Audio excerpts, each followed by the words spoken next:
My dear student, now we'll continue. India is the 7th largest country in the world in terms of area. Population wise, it ranks second in the world after China. India covers an area of about 32,87,267 square kilometer, which is about 2.2% of the total land of the earth. Student, this is some important point. India is the 7th largest country in the world population wise. Okay, जनसंख्या की दृष्टि से ये हमारा जो country है ये पूरे वर्ल्ड का 7th लार्जेस्ट कंट्री है. Okay, and what is the area of our country? Area is 32,87,267 square kilometre.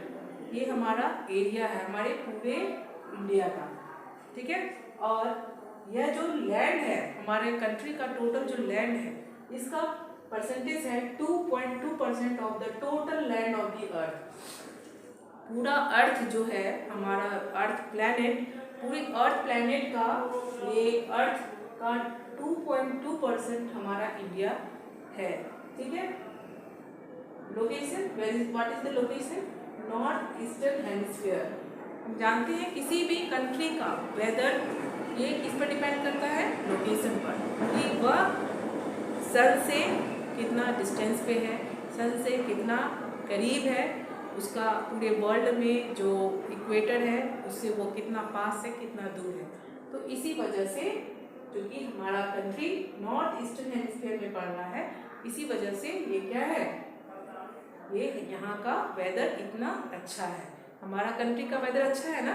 क्यों? क्योंकि आप लोग जानते हैं कुछ ऐसे कंट्री हैं जहाँ बहुत लंबी समय तक सनलाइट नहीं मिलता है, बहुत टेम्परेचर जो बहुत डाउन रहता है, -डिग्री में टेम्परेचर रहता है. वहाँ के लोग पूरे समय पूरा गर्म पानी, गर्म कपड़े पहने रहते हैं, तो वो अपना लाइफ उतना अच्छे से एंजॉय नहीं कर सकते हैं. जबकि हमारा जो कंट्री है यहाँ सभी तरह के वेदर आपको मिलते हैं. कहीं नॉर्थ में जाइए तो वहाँ थोड़ा ठंड है, साउथ में आइए तो वहाँ थोड़ा टेम्परेचर ज़्यादा है. अभी हाल में ही यहाँ इतना ठंड पड़ रही है, लगभग 9 और 8 डिग्री टेम्परेचर है, जबकि साउथ में वहाँ उतना टेम्परेचर नहीं है. आराम से वहाँ के लोग बिल्कुल आराम कंफर्टेबल क्लॉथ्स में आराम से रहते हैं. ठीक है, तो इसका मेन रीज़न यही है, लोकेशन. आप लोग वर्ल्ड मैप में चलिए आगे पढ़ते हैं. लोकेशन एंड एक्सटेंट, कहाँ हमारा कंट्री पड़ता है? लोकेशन में है India lies in the north eastern hemisphere. India कहाँ है, कहाँ पड़ता है? ये नॉर्थ ईस्टर्न हेमिस्फीयर. आप लोग ग्लोब को याद कीजिए, ये ग्लोब है, इसके मिडिल में सेंटर में क्या रहता है? इक्वेटर. इक्वेटर के जो अपर पोर्शन है नॉर्थ साइड का वो क्या कहलाता है? Northern hemisphere. और इक्वेटर के नीचे जो है वो क्या कहलाता है? वो सदर्न हेमिस्फीयर. और ये दोनों इक्वेटर से जहाँ जहाँ पड़ता है जो भी कंट्री, उसका जो डिस्टेंस होता है उसी के आधार पर, उसी के अकॉर्डिंग वहाँ का वेदर डिपेंड करता है. ठीक, now latitudinal extent. From south to north India extends from 8 degree 4 minutes north to 37 degree 6 minute latitudes. Okay, the Tropic of Cancer 23.5 degree north passes through the country. It divides India into almost equal halves. It passes through Gujarat, Rajasthan, Madhya Pradesh, Chhattisgarh, Jharkhand, West Bengal, Tripura and Mizoram. The north-south extent of India is about 3,214 kilometer. तो ये जो हमारा north to south extent, ये जो फैलाव है India का, ये नॉर्थ से साउथ यानी कि जम्मू कश्मीर से कन्याकुमारी, यहाँ का बीच का डिस्टेंस क्या है? इसका बीच का डिस्टेंस है 3,214 किलोमीटर. ओके, और वेस्ट टू ईस्ट, ठीक है, वेस्ट टू ईस्ट या ईस्ट टू वेस्ट बोलिए, ये गुजरात से आपका सिक्किम या इधर का जो भी है लास्ट पॉइंट, यहाँ का डिस्टेंस कितना है? 2,933 kilometre. Remember. Okay, now longitudinal extent from west to east India lies between 68 degree 7 minutes east to 97 degree 25 minute east longitudes. The 82 degree and half east longitude that passes through the middle of the country. It taken as the standard meridian of India. Timing भी इसी से निर्धारित होता है। हम लोग जो घड़ी हमारा है वो उसी accurate meridian of standard meridian, वहाँ से ही ये पूरा टाइम हम लोग का मिला हुआ रहता है। It passes through Uttar Pradesh, Madhya Pradesh, Chhattisgarh, Orissa and Andhra Pradesh.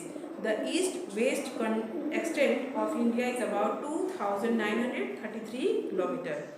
Main boundaries, now we will read about main boundaries. Main boundaries क्या क्या है?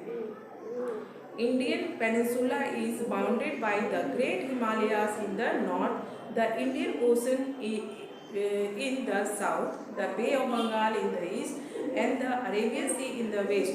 India is great in many aspects. Now, पहले इतना हम लोग समझेंगे। यहाँ आप लोग पहले पढ़े होंगे peninsula. What do you mean by peninsula? Peninsula is a land. Peninsula is a piece of land that is surrounded by water on three sides. वह पेनिनसुला वह है, वह स्ट्रक्चर है जो किसी कंट्री का जो लैंड है उसका थ्री साइड जब किसी ओशन से घिरा हुआ हो तो ऐसे लैंडफॉर्म को क्या कहा जाता है? पेनिनसुला। ये हमारा इंडियन जो साउथ पार्ट है ये क्या कहलाता है? ये इंडियन पेनिनसुला कहलाता है। क्यों? क्योंकि इसके आप साउथ में इंडियन ओशियन है, इसके वेस्ट में क्या है? इसके वेस्ट में है अरेबियन सी, और ईस्ट में क्या है? बे ऑफ बंगाल। इसकी वजह से ये पेनिनसुला बन रहा है, इंडियन पेनिनसुला इसको कहा जाता है। ठीक है। अच्छा, इसके नेबर कंट्री के बारे में भी जान लेते हैं। हमारे इंडिया के नॉर्थ में कौन कौन से हैं नेबर कंट्री, पड़ोसी देश? चाइना, नेपाल, और इसके वेस्ट में क्या है? अफगानिस्तान, पाकिस्तान, साउथ में श्रीलंका, और इसके ईस्ट में क्या है? म्यांमार। और भी है लेकिन ये मेन है। Okay, so remember it has a glorious past, multiple cultures, languages and religions, a secular government, and it is the world's largest democracy, a vast range of landforms and natural resources. हमारा country को जो unique बनाता है इसके बहुत सारे reason हैं। क्या क्या है देखिए। सबसे पहले तो यहाँ का वेदर अलग है। वेदर अलग रहेगा तो कल्चर भी अलग होगा। कल्चर अलग होगा तो वहाँ का वेशभूषा, क्लॉथ्स अलग होगा। वहाँ का वेदर अलग होगा तो वहाँ का क्रॉप्स अलग होगा। क्रॉप्स अलग होगा तो वहाँ का खाने पीने का जो फूड है, मेन फूड, वो भी वहाँ का डिफरेंट होगा। तो बहुत सारे रीज़न हैं जिसकी वजह से हमारे कंट्री में इतनी सारी डाइवर्सिटी, बहुत सारी विविधताएँ हैं। ठीक है। फास्ट रेंज ऑफ लैंडफॉर्म भी यहाँ पे तरह तरह के हैं। कहीं प्लेन्स हैं, कहीं माउंटेन्स हैं, कहीं प्लेट्यू है, कहीं आपका रिवर है ना। कोस्टल एरियाज है। हमारे कंट्री का कोस्टल एरिया बहुत लॉन्ग है, इसका बहुत सारा बेनिफिट हमारे कंट्री को मिलता है। ये कोस्टल रीजन क्या होते हैं? कोस्टल रीजन जो वह बाउंड्री जो कि किसी सी से या ओशन से जुड़ा हुआ होता है, वो बाउंड्री जो दोनों को शेयर कर रहा है, ये रीजन क्या कहलाता है? ये कहलाता है कोस्टल रीजन। और ये बहुत ही ज़्यादा फर्टाइल एरिया होता है, इसलिए इस जगह के कारण बहुत सारे बेनिफिट्स कंट्री को मिलते हैं। यहाँ से एक्सपोर्ट इंपोर्ट का भी वर्क होता है। फिर यहाँ पे बहुत सारे फॉरेस्ट होते हैं, यहाँ बहुत सारे प्लेन्स होते हैं, डेल्टास होते हैं। इसकी वजह से ये बहुत ही इम्पॉर्टेंट होता है किसी भी कंट्री के लिए। तो यह भी हमारे कंट्री को बहुत यूनिक बनाता है। Okay children, for today it's enough. Please read page number 262 and 63 and try to understand.